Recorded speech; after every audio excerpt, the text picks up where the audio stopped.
Hey guys, Crypto Joe back for another video. I just want to go through this article real quick. You guys can look it up. It's on globalresearch.ca. It's called LOCKSTEP. This is no futuristic scenario. Panic and the post-pandemic future. News reports more people in more countries diagnosed positive for the coronavirus illness, now called COVID-19. As the reported numbers grow, so does widespread nervousness, often in the form of panic shopping for masks, disinfections, toilet paper, aka arse paper, canned goods. We are told to accept the full picture of what is taking place in China, the center of the novel virus storm. There is a process being fed by mainstream media accounts and genuine panic in populations unclear what the real dangers are. That has alarming implications for the post-pandemic future, and that's what I want to focus on, this post-pandemic future and what they're currently doing now that's going to set us up for the next 10, 20 years for the rest of our life, just like post 9/11. So all that in turn impacted the global economy. At this point, as cases and the first deaths are being reported in countries outside of China, especially South Korea, Japan, Iran, Italy, the prime question everyone has is how dangerous this virus is. What is being done in city after city and country after country is cancellation of major events where many people come together. This has included carnivals, events, and trade shows in Switzerland. Major airlines are financially devastated. China orders burning of cash, claiming they might be contaminated.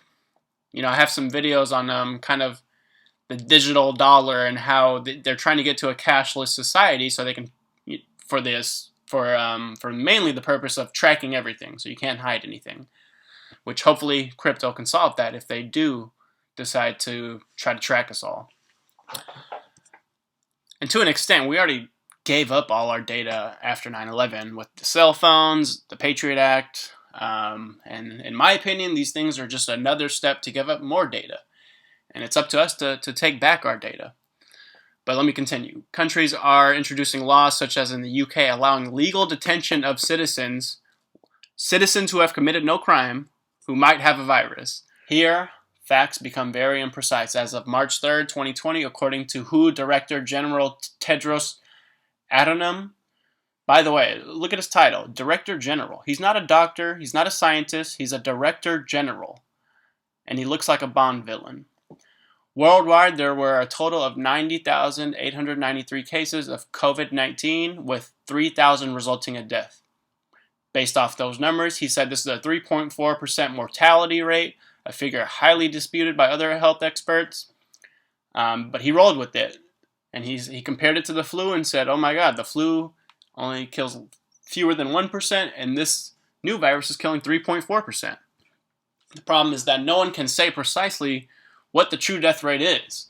That's because globally we have not tested all who might have mild cases of the virus, and accuracy of those tests are anything but 100% certain. But a statement about a death rate more than 3 times that of seasonal flu is a real panic maker of true. Obviously, there are studies that show people that they only look at headlines. They don't really look into it. They look at the headlines and they don't read the article and the facts. So it's not hard to cause panic. It's not hard to control the narrative through media.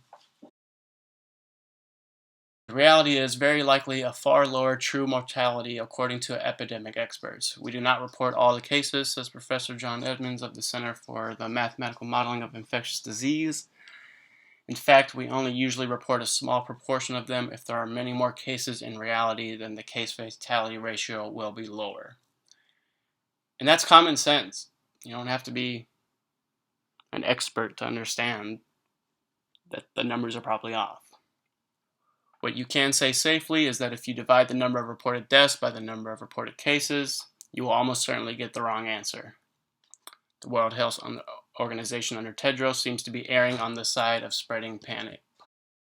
Here's another interesting thing. The World Health Organization and the U.S. Center for Disease Control years ago changed the definition of deaths from seasonal flu to deaths of flu or pneumonia. So how they calculate the flu death count. is by totaling death certificates that list pneumonia or influenza. So here they go back to a report published a decade ago by Rockefeller. So let's take a look at this report. The report in question has the bland title, Scenarios for the Future of Technology and International Development. One scenario carries the intriguing title, Lockstep, a world of tighter top-down government control and more authoritarian leadership, with limited innovation and growing citizen pushback. Here it gets interesting, as in what some term predictive programming. In 2012, the pandemic that the world has been anticipating for years finally hit. Unlike 2009's H1N1, this new influenza strain originating from wild geese was extremely virulent and deadly. Even the most pandemic-prepared nations were quickly overwhelmed when the virus streaked around the world, infecting nearly 20% of the global population and killing 8 million in just 7 months. Like they say, this sounds eerily familiar.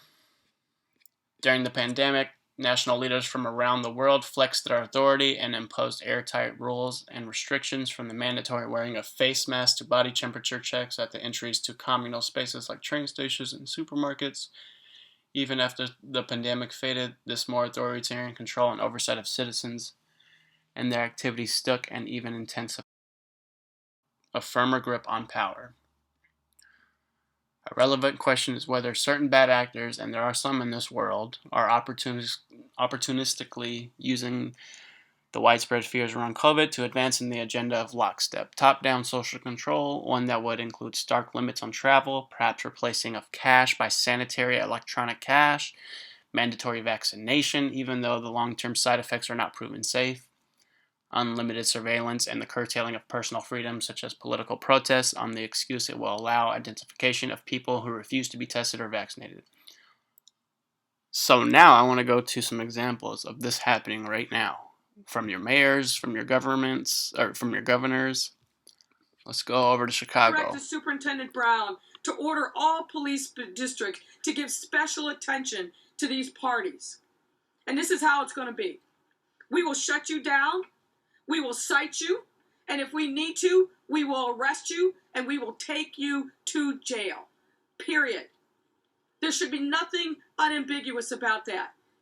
Don't make us treat you like a criminal. But if you act like a criminal and you violate the law and you refuse to do what is necessary to save lives in the city in the middle of a pandemic, we will take you to jail.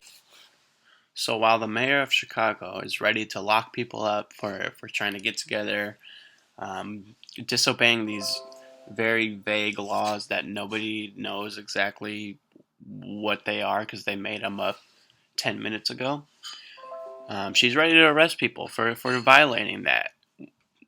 And they're not criminals, as far as I know, they're not criminals. And one of those rules is you can't go get a haircut from your barber. So your barber can't open his barber shop and he can't cut people's hair. And if he gets caught, he'll get a fine. Apparently she has bad memory because a few weeks ago she had to defend a haircut. Check it out. I'm on national media and I'm out in the public eye. And you know, I'm a person who I take my personal hygiene very seriously. As I said, I felt like I needed to have a haircut. I'm not able to do that myself, and so I got a haircut. Now, at the same time, these governors and mayors are telling us law-abiding citizens to not gather in more than crowds of 6 or whatever they're saying. They're letting out actual criminals from jail. One person in Florida got arrested on murder charges a week after he was released from jail. There's another guy here. He was arrested 3 times in the span of 12 hours and released each time with a citation. So I just don't understand why they are so hostile towards people who are a little skeptical on the numbers, don't really want to wear a mask because they want to have more air circulation. It's just weird. I mean, this guy got arrested 3 times in a span of 12 hours and got released each time because of California's zero bail policy. It just doesn't make sense, and no mayor or governor can tell me it does make sense. And then their tone of voice when they're talking to people is just kind of like, we're peasants, and I'm gonna go get a haircut, but you guys can't. Bill de Blasio goes to a park an hour away, a non-essential park an hour away from his home instead of a park nearby. But he said we would get fined for that. None of this makes sense. You know what the American people are thinking right now? They're thinking that the brain is an amazing organ. It starts working in a mother's womb, and it doesn't stop working until you get elected to Congress. You know what the American people are thinking right now, Mr. President? They're thinking that this country was founded by geniuses, but it's being run by a bunch of idiots.